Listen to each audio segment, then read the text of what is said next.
Perhaps nurses who eat like teenagers should work in pediatrics. That is what Dr. Whitfield said 47 minutes before Flight 1847 changed everything. Cedar Creek Medical's fluorescent lights hum overhead as Elena Martinez charts vitals in room for 12, her scrubs crisp despite the Houston humidity seeping through ancient vac vents that rattle like something dying. The antiseptic smell mingles with floor wax and something older, institutional decay, the particular scent of a hospital where too many people have breathed their last. She documents the elderly veteran's oxygen saturation with steady hands, her pen moving in precise capital letters across the digital tablet. Her name is Elena.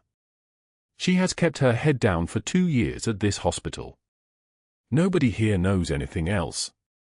The veteran's eyes track her as she works. His gaze lingers on her face for 3 seconds, confusion flickering across his weathered features, then drops to his own forearm where a faded tattoo reads Martinez in military stencil font, the kind applied in field conditions with improvised equipment. The kind that means something. She notices the tattoo. She has always noticed it. She never responds to it. Her jaw clenches once, a single muscle spasm, before her hands continue their steady work documenting vitals, oxygen at 94%, heart rate 82, blood pressure 140/86. Normal. Stable. Invisible. She prefers invisible. The door opens without a knock. Dr. Whitfield enters the room like a man who owns the tiles beneath his feet. His shoes click against linoleum in a rhythm that sounds like a clock counting down, click, click, click, each step a small announcement of his presence. He wears a white coat that costs more than Elena's monthly rent, starched so rigid it barely bends when he moves. His name is embroidered in navy thread, Dr. Marcus Whitfield, Chief of Internal Medicine. The title fits him like the coat, immaculate and suffocating. Behind him come the Grand Rounds residents, 8 of them this morning, all pressed uniforms and competitive eyes, all desperate to impress the man who controls their reference letters and their futures. They move like a school of fish following a shark. Martinez, Whitfield says, not looking at her. He is examining the patient's chart on the wall, his expression already practicing disdain. Your documentation from yesterday. The lunch incident. Elena continues writing. Room 412's monitor beeps in steady rhythm, beep, beep, beep, a metronome of normalcy. She does not look up. She does not respond. She waits for the punch that she already knows is coming. You were seen at the vending machine at 1215 hours. Eating what appeared to be. He pauses, turning slightly toward the residents for effect, a hot dog with processed cheese. At 1215 hours. During your nursing shift. His voice carries the particular cruelty of a man who has never questioned his own right to judge. Perhaps nursing in pediatrics would suit you better, Martinez. Children, after all, eat like teenagers. You would fit right in. One resident laughs. It is a small sound, quickly stifled, but it lands like a stone. Elena's jaw clenches. Once. Twice. The muscle beneath her skin works without her permission, a betrayal of composure, but her hands do not shake. Her hands continue documenting vitals as though Whitfield has not spoken. As though no sound has been made. The elderly veteran watches her, really watches her, and something shifts in his clouded eyes. Recognition, maybe, or the ghost of it. Something he cannot quite reach. She feels the weight of that gaze and does not meet it. You will maintain professional boundaries regarding meal choices, Whitfield continues, addressing the residents now, turning Elena into a teaching moment, a cautionary tale of mediocrity. Standards matter. Discipline matters.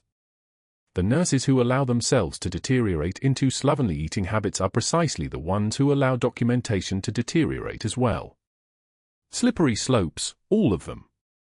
He gestures at her chart with 2 fingers, a dismissive flick, as though her work is something distasteful. Notice the careless notation here, the abbreviated terminology, precisely what I would expect from someone without rigor in their personal habits. Elena's pen moves steadily across the screen.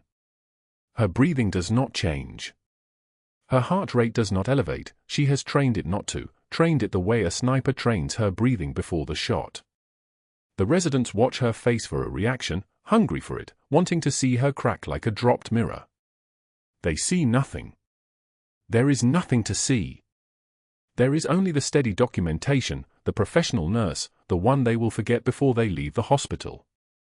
The worn combat boots sit in her locker, in the bottom, beneath her spare scrubs and the wool socks she keeps for the rare Houston winter. She touches them before every shift, a ritual so subtle no security camera would catch it. The leather is cracked from desert sand that she cannot scrub away no matter how many times she tries. The boots smell like dust and something chemical, blood, maybe, or the ghost of it. She knows the exact smell. She has known it for 12 years. She does not think about that smell while she is at Cedar Creek Medical. She does not think about the Master Chief Petty Officer rank she earned and cannot claim. She does not think about the 3 tours in Tikrit, or the classified operation that has no name in any file she can access, or the compound burning with 7 men trapped inside and 3 of them coming out because she dragged them. The elderly veteran's forearm tattoo is her name. She saved his life in a classified location in a country she is no longer allowed to acknowledge. His traumatic brain injury has stolen his ability to remember her face.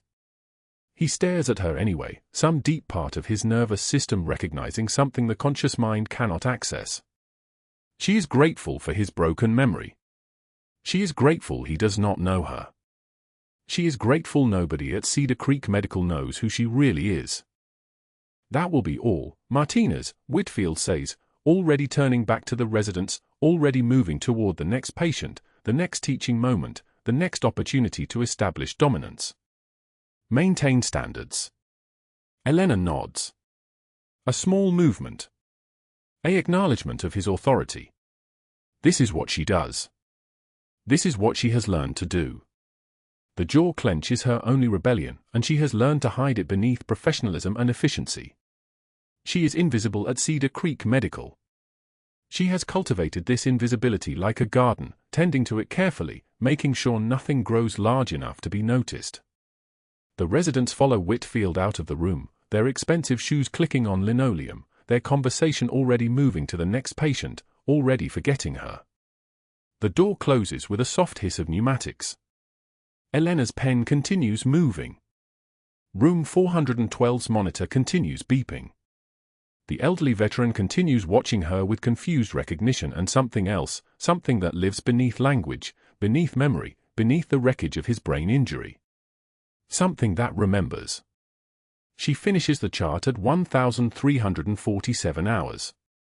Her shift ends at 1,500 hours. 2 hours and 13 minutes of work remain. There is a flight to Dallas this evening, a personal trip she has booked months ago, something she does once a year to remind herself that the world exists outside Houston, outside Cedar Creek Medical, outside the invisible cage she has built. She will pack her overnight bag. She will change into civilian clothes. She will not tell anyone where she is going. The combat boots will stay in her locker. They always do. They are too conspicuous to carry onto a plane. Too many questions. Too much risk of explanation. But that was before the flight. That was when she still believed that invisibility was possible, that a person could simply vanish into a job, could wear scrubs like armor and be safe. That was when she did not know that one of her fellow passengers would stop breathing at 30,000 feet, and that the muscle memory she has spent 2 years suppressing would override every instinct to stay hidden, and that Dr. Whitfield would be 3 rows back, watching, making calls before the ambulance even arrived. That was before everything changed. Elena removes her latex gloves at 1,500 hours and disposes of them in the biohazard container. The snap of them coming off sounds like the word enough, but she does not say it aloud. She has not said many things aloud in 2 years. She has cultivated quiet the way other people cultivate power. It has served her well. It has kept her employed. It has kept her safe. She changes into civilian clothes in the locker room, dark jeans, a grey shirt, nothing distinctive. Her locker door opens and closes with a soft metallic sound. The combat boots remain inside, untouched. She locks the door and walks toward the exit, her badge clipped to her belt, her nursing ID a paper promise that she is only a nurse, only Elena Martinez, a woman with no history, no rank, no classified operations, no burning compounds, no men she carried through fire. The parking lot is humid and empty. Her car is a 2016 Honda Civic, deliberately forgettable. She drives toward Houston Hobby Airport, her hand steady on the wheel, her breathing controlled, her heart rate exactly where it should be. The traffic on Route 288 moves at 43 miles per hour, slow, steady, predictable. By 1847 hours, the exact time her flight is scheduled to depart, she will be buckled into seat 17C on Flight 1847 to Dallas, a medical journal open on her lap, a cup of coffee growing cold in the cup holder, another invisible person traveling alone. She does not know that Dr. Whitfield has booked first class on the same flight. She does not know that the man sitting in seat 12A, the one with a Pentagon security clearance and a missing pulse, will order ginger ale and then suddenly grip the armrest with fingers that have lost all motor control. She does not know that in approximately 4 hours, she will save his life by performing direct cardiac massage through an open chest cavity at 30,000 feet, and in doing so, will shatter the invisibility she has spent 2 years constructing. She does not know that this single act of muscle memory, this one moment where duty overrides survival instinct, will trigger a chain of events that will end Dr. Whitfield's career, elevate her to a classified recognition she has never sought, and ultimately place her in a room with the President of the United States. She does not know any of this. She only knows that she needs to be on that plane. She only knows that Houston is suffocating her. She only knows that the warm combat boots in her locker are beginning to feel less like something to hide and more like something to reclaim. Her car turns into the airport access road at 1,743 hours. She has 90 minutes before boarding. She is never late. She has never missed a flight. She is, in every way that matters to Cedar Creek Medical, exactly what she appears to be, just a nurse, taking a personal day, flying to Dallas, returning unchanged. But that invisibility is about to end. The morning grand rounds began like every other morning at Cedar Creek Medical, with 20 medical students and residents clustered around the attending physician in the trauma bay. Elena stood against the back wall, her tablet in hand, her expression arranged with the careful neutrality she'd perfected over 2 years of public humiliation.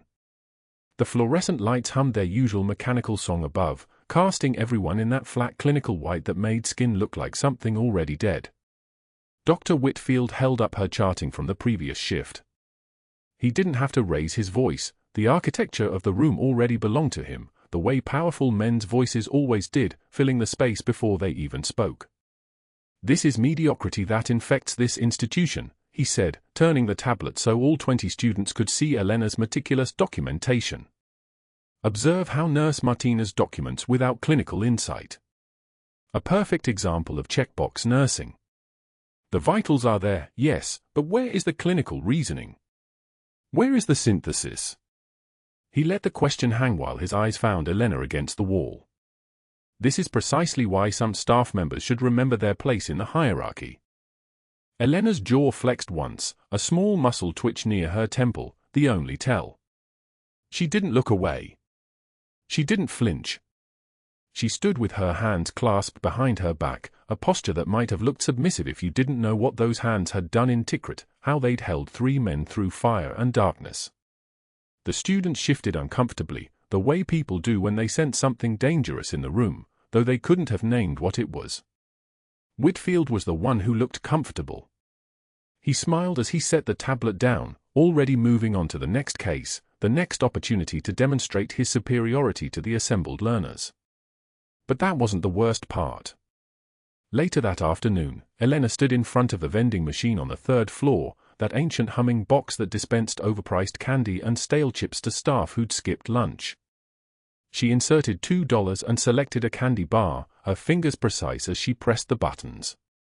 Whitfield materialized beside her like he'd been waiting, like he'd arranged this moment specifically. "Perhaps nurses who eat like teenagers should work in pediatrics, Martinez," he said, his voice carrying that particular tone of casual cruelty that required no volume to cut deep. "Though I suppose sugar helps with the intellectual demands of your work." She unwrapped the candy bar slowly, methodically. Her hand didn't shake. There was no tremor in her fingers, no flush creeping up her neck, no voice cracking when she finally spoke. "Excuse me, doctor," she said, and the mildness of her tone was itself a kind of weapon, the voice of someone who'd learned to absorb blows without flinching. She walked past him, the wrapper crinkling in her grip, and returned to her floor without another word. Behind her, Whitfield stood watching, frustrated by her refusal to crack, by the way her composure seemed to absorb his contempt like sand absorbing water. The staff meeting the following week revealed his next move. This wasn't random mockery anymore. This was strategy. Whitfield announced new performance review protocols with himself as the approving authority, his eyes meeting Elena's as he spoke. "Some staff members have been coasting on minimal competence," he said. "That ends now. I'll be implementing a comprehensive audit of all nursing documentation for the next 90 days. Anyone who doesn't meet my standards will face immediate corrective action." The words were technically about the whole department, but everyone in that room understood who they were really about. After the meeting dispersed, Whitfield found her near the supply closet, that narrow space where no one else was watching. His voice dropped lower, more final. "I'm recommending your termination to the board," he said. "You can resign voluntarily, or I'll have security escort you out when the time comes. Your choice, Martinez." He let that choice sit between them like a blade. "I've already contacted Gerald Hutchins. He's receptive. The state nursing board has people who owe me favors. So does my investigator. I suggest you think about what matters more, your pride or your career." Elena logged supplies into the inventory system with steady hands. She didn't respond immediately. She didn't respond with anger or fear or desperation. She simply finished entering the data, looked up at him with eyes the color of storm clouds, and nodded once. Just once. The gesture was so controlled, so perfectly composed, that Whitfield looked almost disappointed. He'd wanted a reaction. He'd wanted tears or anger or pleading. What he got instead was a woman whose entire body language communicated something he couldn't quite touch. "I've survived worse than you." That evening, Whitfield made 3 phone calls from his office at Cedar Creek Medical. The first was to Gerald Hutchins, the board chairman, a man whose country club membership overlapped with Whitfield's and whose sense of institutional hierarchy aligned perfectly with his own. "I'm recommending immediate termination of Elena Martinez, RN, Whitfield said. Multiple performance violations, pattern of incompetence, potential safety risks. I have documentation. I'm prepared to make this formal." The second call went to his contact at the Texas Board of Nursing, a woman named Patricia Valdez who'd once written a recommendation letter for Whitfield's daughter's medical school application and had apparently decided that favor was a lifetime transaction. "I have concerns about one of my nurses," he told her. "I'm requesting a formal inquiry. She's not fit for practice." The third call was to a private investigator named Marcus Brennan, the kind of man who appeared on restaurant receipts as consulting services and didn't ask unnecessary questions about what you were actually trying to accomplish. "Background check," Whitfield instructed. "Nursing license only. I want to know if there's anything at all, in her past that we can use." In the locker room, Elena's worn combat boots sat in the shadows of her open locker, nested in the bottom like a secret she'd been keeping from everyone, including herself. The leather was cracked and faded, the soles compressed by miles of patrol and exfiltration and running through compounds that burned in the darkness. If anyone had looked closely enough to see them, they might have noticed the way the boot leather had been marked, subtle scratches that could have been accidental wear, or could have been something else entirely. But no one was looking. No one had looked at Elena Martinez in 2 years. She was exactly what she appeared to be, just a nurse, taking a personal day, boarding a flight to Dallas for a mandatory nursing conference that Cedar Creek Medical required of all staff annually. Flight 1847 to Dallas departed Houston Intercontinental at 1:48 p.m. on a Tuesday. Elena settled into her window seat in economy, row 22, her assigned medical journal already open by the time the boarding door sealed. She'd chosen the window specifically. It gave her a reason not to engage in conversation, though no one had seemed interested in engaging anyway. the plane filled with the usual sounds of travel chaos, rolling luggage clattering in the overhead bins, the beep of the forward galley, passengers settling into their seats with sighs that carried the weight of business travel and its small indignities. She was 3 rows behind a man who would later matter, though she didn't know it yet. She was on the same aircraft as Whitfield, though she'd learned not to notice him anymore. The engine spooled up, that rumbling bass note that meant the aircraft was gathering itself for flight. 32 minutes into the flight, while Elena was still on page 47 of her medical journal, a man 3 rows ahead began to sweat. His name was Richard Harrison. He was a Pentagon liaison, though Elena didn't know that. He was experiencing the first moments of acute myocardial infarction, his left anterior descending artery already completely occluded, his cardiac oxygen deficit expanding like a dark cloud through his myocardium. He clutched his chest and made a sound, not quite a scream, not quite a groan, that cut through the ambient noise of the pressurized cabin. "Is there a doctor on board?" The flight attendant's voice crackled through the intercom, and Elena felt something in her chest tighten, muscle memory responding before her conscious mind could order it not to. Dr. Whitfield stood immediately, 3 rows ahead of Harrison, already unlatching his seatbelt. He moved forward with the confident gait of a man who'd never been challenged in his authority, carrying his medical bag like a badge of rank. Elena remained seated, her hands gripping the armrests, her knuckles white against the plastic. She forced her eyes back to the journal. This wasn't her problem. This wasn't her patient. This wasn't her responsibility. For 2 years she'd learned to make herself invisible, to absorb humiliation, to accept that her value had been erased from the moment she'd resigned her commission. She would not surface for this. She would not. Whitfield began chest compressions on the man with hands that trembled slightly, his rhythm off, inconsistent. Elena could hear the difference from her seat, the irregular pause between compressions, the way his arms weren't locking at the elbows, the fundamental breakdown of technique that happened when fear overrode training. The flight attendant deployed the AED, a device so automated it should have been impossible to use incorrectly, and yet Whitfield's hands shook as he positioned the pads. The first shock delivered. No response. The second shock. The man's lips were turning blue now, that specific shade of cyanosis that meant the oxygen was running out, that the window of reversibility was closing like a door. Whitfield looked up at the flight attendant, his voice cracking. "We need to land immediately."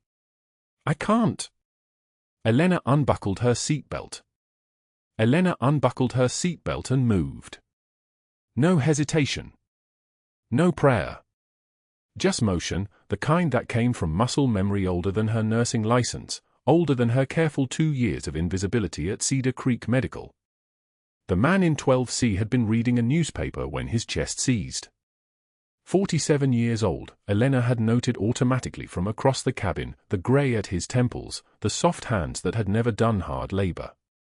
His wife was screaming. The flight attendant was frozen in the galley, phone trembling in her hands. Around them, 300 passengers shifted in their seats, some filming with their phones, most pretending not to see. The man's face had already gone the color of old concrete. Elena knelt beside him. "I'm a nurse. Move aside." Her voice didn't ask. It commanded, flat and clear as a radio transmission, the kind of voice that had once ordered men through burning corridors in Tikrit with nothing but calm authority and the weight of knowing that hesitation killed. The wife scrambled backward. The flight attendant stepped aside. A businessman in 12B started to stand and Elena's eyes flicked to him, just a glance, nothing more, and he sat back down. She checked the man's airway. No pulse. No breathing. Pupils fixed and dilated like pinpoints. She could feel the weight of 200 pairs of eyes, the phone cameras, the ambient panic humming through the cabin like a circuit board about to catch fire. None of it mattered. Pain was information. Panic was a luxury. She'd learned that lesson while dragging a 220-pound Marine through a burning compound with shrapnel in her own leg, so she didn't acknowledge any of it. "Flight attendant, I need the emergency medical kit. Now." "It's in the galley." "I'll get." "I need a scalpel and the largest bore needle you have. And alcohol prep pads." The attendant's face went white. I don't think the kit has. Now. The woman moved. Elena's hands were already moving too, pressing 2 fingers into the man's sternum to confirm what she already knew: no mechanical pulse, no hope without intervention, no alternative at 30,000 feet except what the regulations would later call practicing surgery without a license. Dr. Whitfield emerged from the galley then, his face a mask of confusion trying to arrange itself into authority. He'd been in first class, Elena realized, somewhere high enough that he hadn't heard the collapse until the screaming started. His tailored suit was still immaculate. His hands were still steady from a career of pointing while others worked. "I'm a physician," he began. "I'll handle." Elena didn't look up.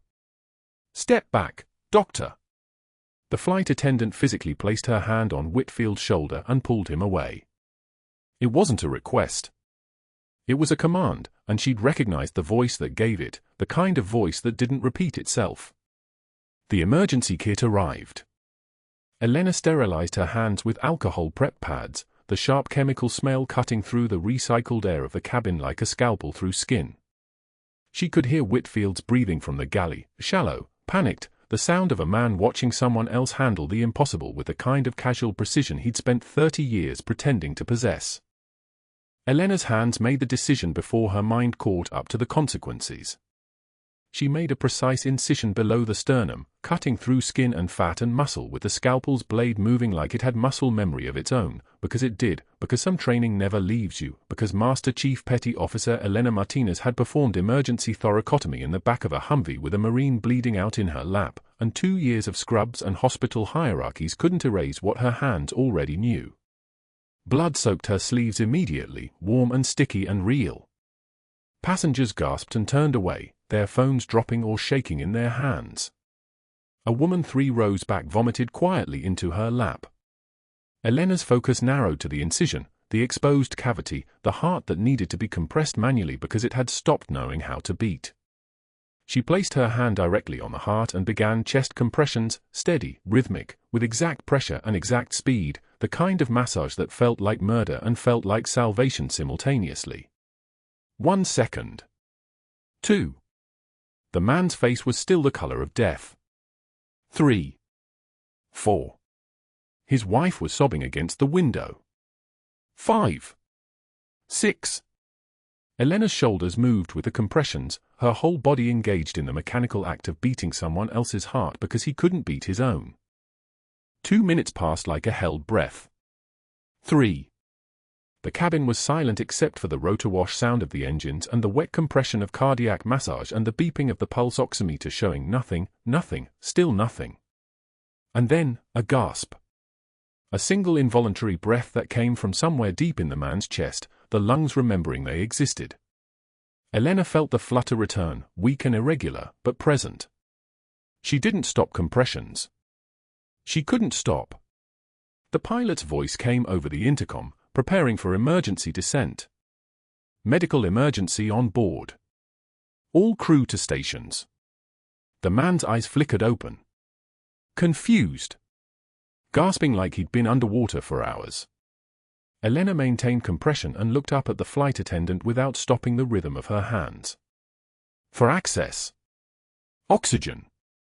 I need you to monitor his breathing and tell me if anything changes. The attendant nodded and moved, no longer hesitant, just following the voice of someone who knew what they were doing.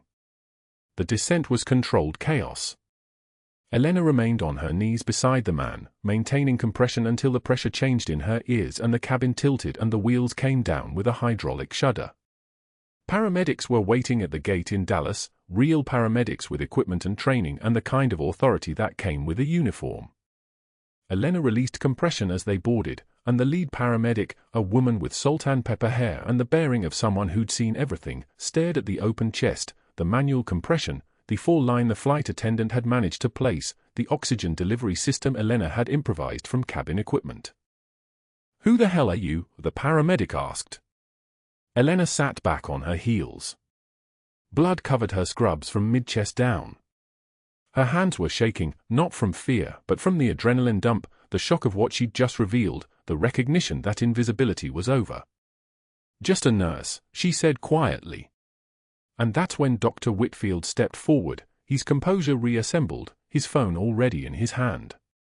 "She's a nurse who just performed emergency thoracotomy without a license at 30,000 feet, he said to the paramedics, to the flight crew, to the growing crowd of passengers filming on their phones. Whatever she did, however good her intentions, she'd just committed a felony. The paramedics' eyes flicked between Elena and Whitfield. She didn't move. Elena could see the calculation happening behind her eyes, the stability of the patient, the competence of the work, the absolute certainty that no airline nurse could have done what was sitting in front of them. But Whitfield was already dialing.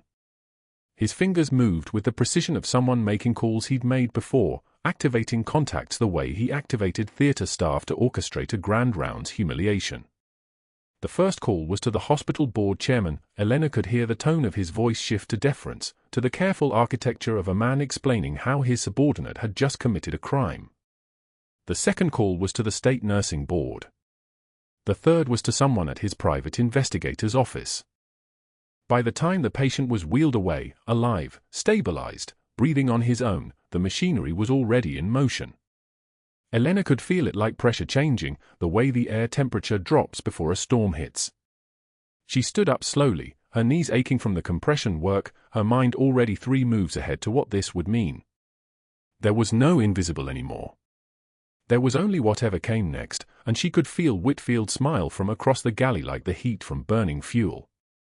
The flight attendant squeezed her shoulder once, wordlessly, and Elena realized she was the only person on the plane who understood what had just happened, not just that a man had been saved, but that a secret had been shattered in front of 200 witnesses and one very determined physician with connections and a phone and nothing left to lose but his reputation, which he'd already decided to sacrifice to take her down. The man on Flight 1847 regained consciousness in the Dallas Presbyterian Trauma Bay with a name that changed everything: Richard Castellano, Pentagon Defense Liaison, Classified Clearance Level 7, the kind of official who didn't exist in plain sight until something broke him open and he became impossible to ignore.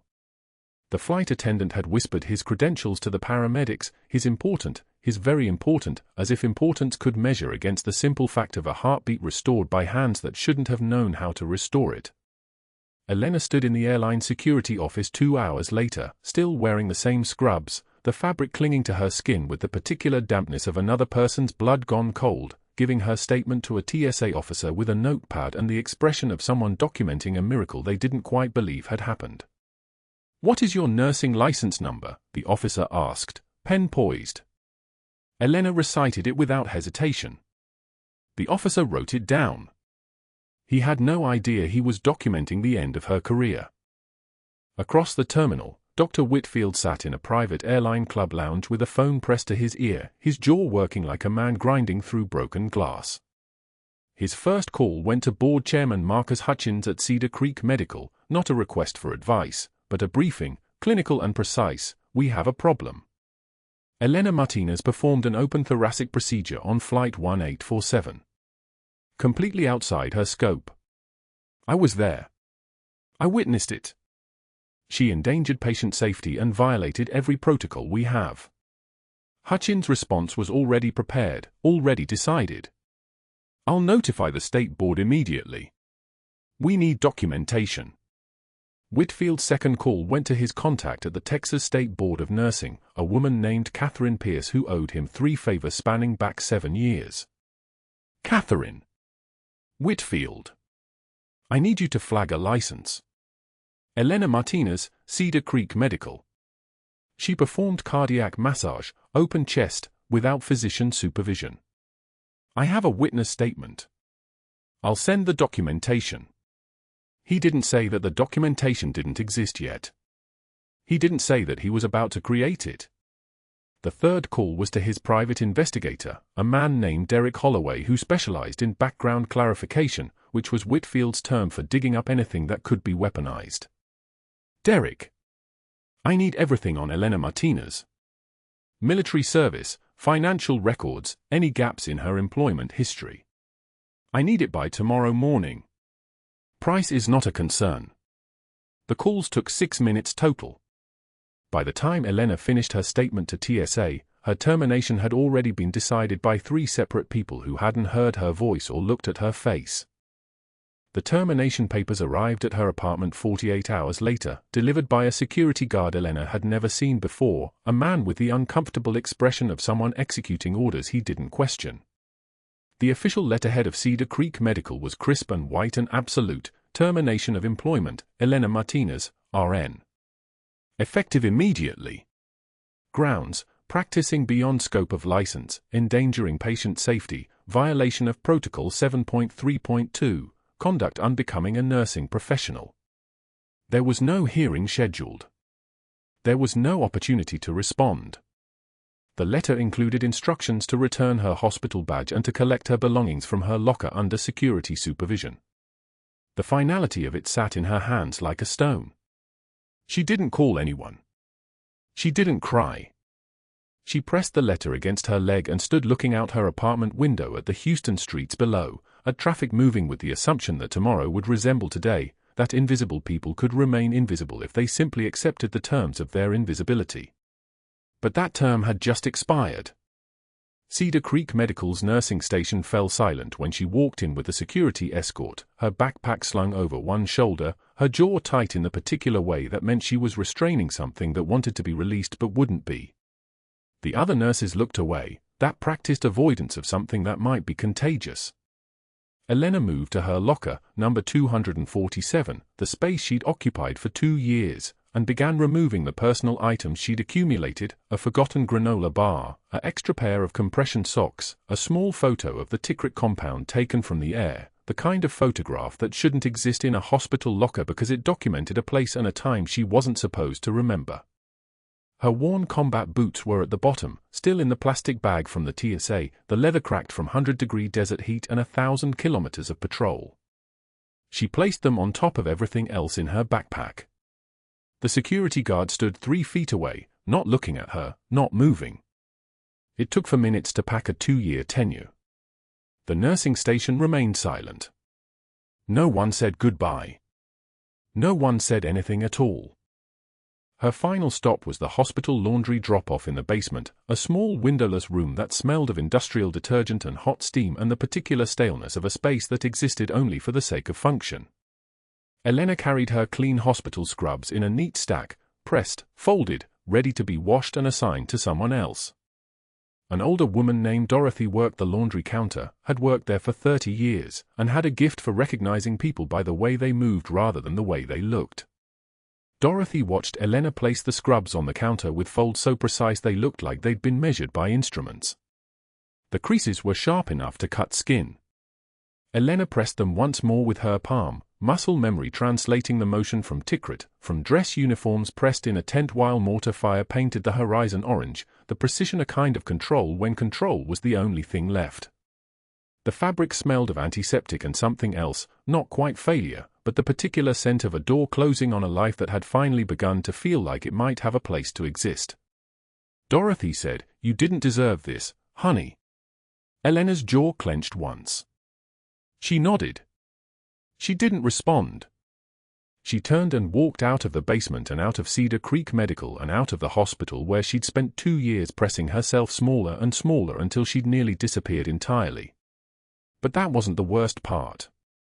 The worst part was what was already in motion while she folded those scrubs. In a Dallas hospital room, Richard Castellano regained full consciousness at 3:51 a.m. on the morning of the second day post-operation, his heart steady under monitoring equipment that beeped with the metronome precision of a restored rhythm. The first thing he asked for was information. The second thing he did was make a phone call to a contact at the Pentagon whose job title couldn't be printed because the work existed in the margins of classified operations, the spaces between official reports. "I need everything you have on Elena Martinez," Castellano said, his voice still rough from the endotracheal tube but carrying the authority of a man who didn't ask questions he wasn't prepared to hear answered. She was a nurse on Flight 1847. But she wasn't a nurse, not really. She had tactical combat medic training. That's not civilian instruction. That's not anything you get from a nursing program in Houston, Texas. There was silence on the other end, not the silence of confusion, but the silence of someone accessing files that were supposed to be sealed. The call lasted 43 seconds. When it ended, Castellano had been routed to an office at the Pentagon where officers responsible for classified personnel made notes on a file that hadn't been officially updated in 6 years. The inquiry traveled up chains of command like electrical current through copper wire, touching people who had been given explicit instructions never to speak Elena Martinez's name again, people who knew exactly what Reaper 6 had done and exactly why the government had decided she'd never exist in any official capacity again. By the time Elena finished pressing those scrubs, she'd become someone's problem again. She'd become impossible to ignore. She'd become a ticking clock. In Houston, Dr. Whitfield met with Derek Holloway in a private office at a law firm that specialized in what could be called protective documentation. Holloway had been thorough. He'd found very little about Elena's military service, which was, of course, the point. The records didn't exist. What he'd found instead were small gaps, employment discontinuities, a social security number that had been flagged for security clearance in 2016 but then removed from every public database. Whitfield looked at the file and smiled. "This is enough," he said. "She has something to hide. I just need to document her recklessness in a way that justifies the termination." Holloway nodded. He didn't ask questions. Within 6 hours, Whitfield had created addendums to Elena's personnel file dating back 18 months, phantom complaints about her dismissiveness toward physicians, documentation of unsafe practices that had never been reported because they'd never occurred, performance reviews marked with warnings that had never been issued. The forgeries were competent. They were professional. They were the kind of paperwork that could survive a casual audit. He didn't know that accessing Elena's background, pulling her file, running her name through investigative databases had triggered alerts in systems that existed specifically to protect classified personnel. He didn't know that every search of her identity had been logged. He didn't know that federal investigators were already watching, already taking notes, already understanding what he was trying to do and what that meant under the law.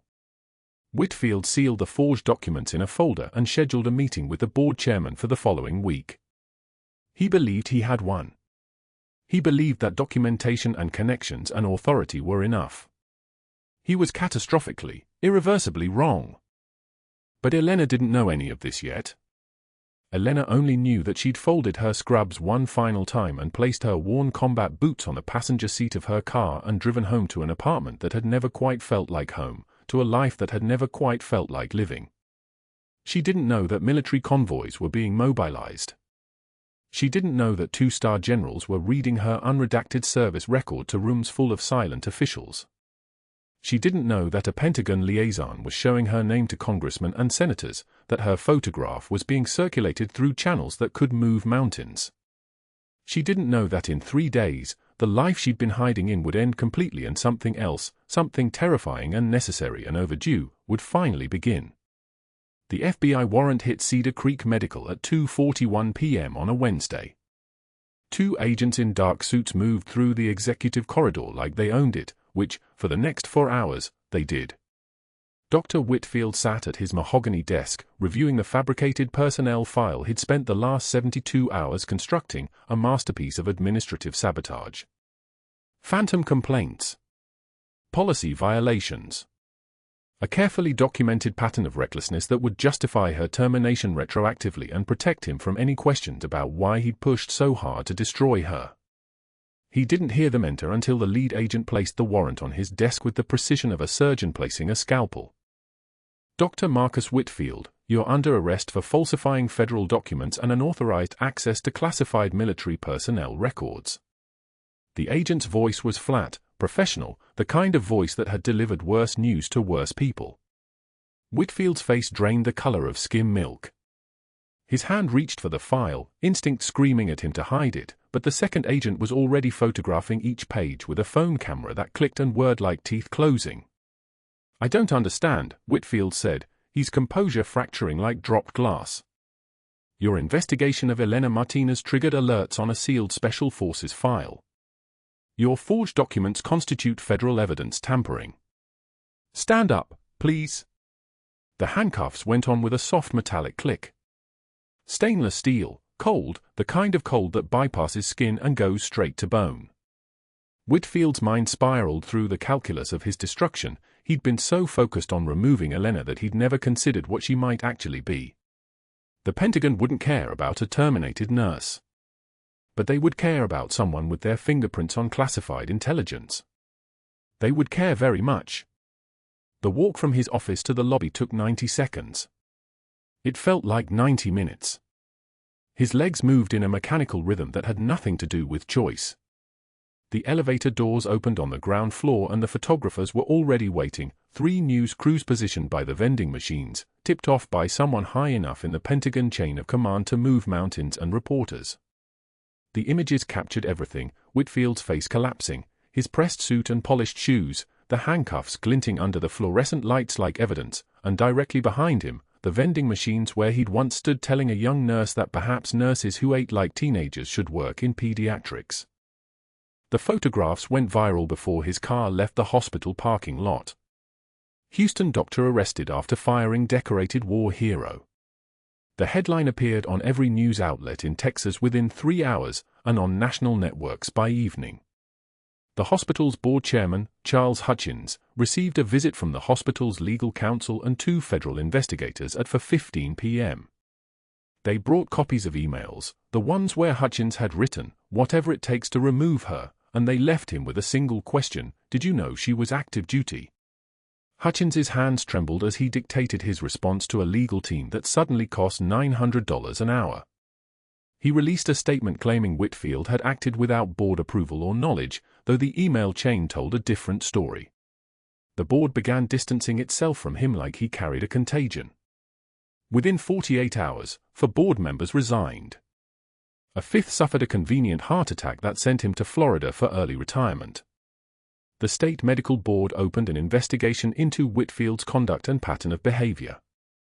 17 former Cedar Creek staff members came forward with complaints they'd been too intimidated to file during his tenure: verbal abuse, threats of termination, public humiliation during grand rounds.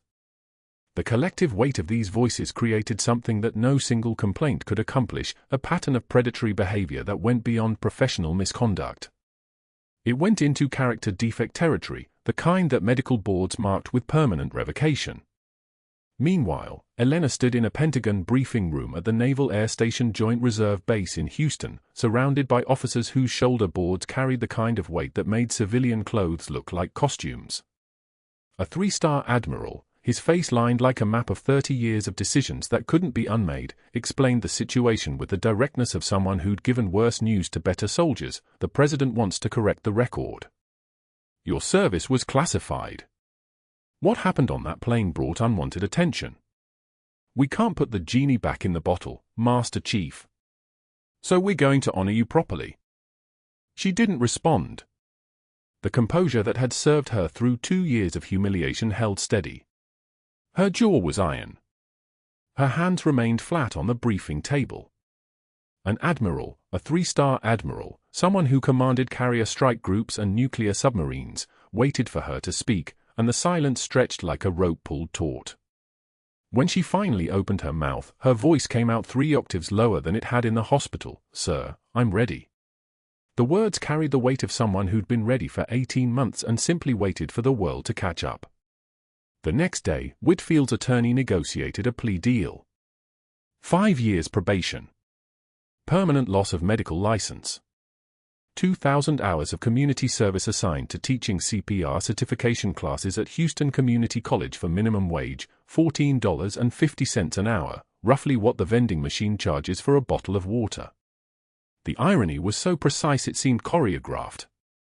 His first class included 2 former Cedar Creek nurses who recognized him the moment he walked through the classroom door. One of them smiled. It was not a kind smile. He taught the compression rate, 100 compressions per minute, the rhythm of survival, to students who didn't know his name and wouldn't have cared if they did. 18 months later, Elena Martinez stood in the Oval Office wearing her dress uniform. The fabric was crisp and familiar, the kind of familiar that comes from having worn it through sandstorms and surgery and grief. Her boots, the worn combat boots she'd carried in a hospital locker for 2 years like a secret waiting to be discovered, were now polished to a mirror shine so bright you could use them for surgery. The presidential seal was stitched into the carpet beneath her feet. Richard Castellano stood beside her, his forearm tattoos visible beneath the rolled sleeves of his dress blues. The old tattoo and the new one, both bearing her name, created a constellation of gratitude that needed no words. The president's hands moved with the practiced precision of someone who'd awarded medals before, but his eyes suggested he understood the weight of this one. His fingers pinned the Navy Cross to her chest, a medal so prestigious it came with its own gravity, its own invisible force field that made the air around her shimmer like heat rising from asphalt. Master Chief Petty Officer Elena Martinez, he said, and her name sounded different in his mouth. Authoritative. Correct. For extraordinary heroism in the face of immediate danger and with complete disregard for personal safety. The camera flashes created a lightning storm. Official photographs were released to the press within the hour. The image spread across every major news outlet, Elena in uniform, boots gleaming, the Navy Cross catching the light like a small star pinned to her chest. In Houston, Whitfield taught his afternoon CPR class to students who'd forgotten about him the moment they walked out last week. Someone's phone buzzed with a news alert. The student turned the screen toward the front of the room. "Hey, isn't that the nurse you got fired?" His hands froze mid-compression on the practice dummy. His mouth opened and closed like a fish. One student asked why he looked like he'd seen a ghost. "Just remembered something I need to do," he whispered, and finished the class in silence, his voice now barely audible, the presence of authority completely gone, replaced by something that looked a lot like what you might call appropriate shame. At Cedar Creek Medical, the elderly veteran in room for 12, whose name was Marcus Webb, whose memory had returned in fragments through 3 years of occupational therapy, watched the ceremony on a television mounted in the physical therapy wing. His calloused hand rose to the tattoo on his forearm, the one that had bothered him since he woke up with gaps in his memory, and finally, it made sense. The face on the screen was the face he'd been trying to remember. The voice was the voice that had said, stay with me," as she pulled him through fire. The nurse. The girl. The one whose name he'd carried on his skin long before he understood why. Webb, the security guard who'd once served in Tikrit, framed the official White House photograph beside his own unit photo and hung both in the hospital security office. Anyone walking past would see them side by side, the same woman, older now, finally visible. Elena's final moment in the Oval Office came when a reporter asked how it felt to be vindicated. She stood for 3 seconds in that silence that comes before answering questions that don't have neat answers. She thought of the laundry room at Cedar Creek Medical, where she'd folded scrubs one final time, pressing the creases sharp like she'd once done with a dress uniform. She thought of 2 years of silence. She thought of a vending machine and a man who'd never understand what he'd been standing next to. Her jaw unclenched for the first time in memory, and when she spoke, her voice carried the weight of command, the authority of someone who'd earned the right to claim space. Power is not a title. Power is the ability to help. I learned that in Tikrit, practiced it at Cedar Creek, and proved it at 30,000 feet. Dr. Whitfield spent his career protecting his position. I spent mine protecting lives. Only one of those things matters. The camera held on her face, steady, clear, finally free to be seen. The photograph circled the world before sunset. Like, subscribe, and let me know in the comments, have you ever been severely underestimated by someone who had no idea who you really were?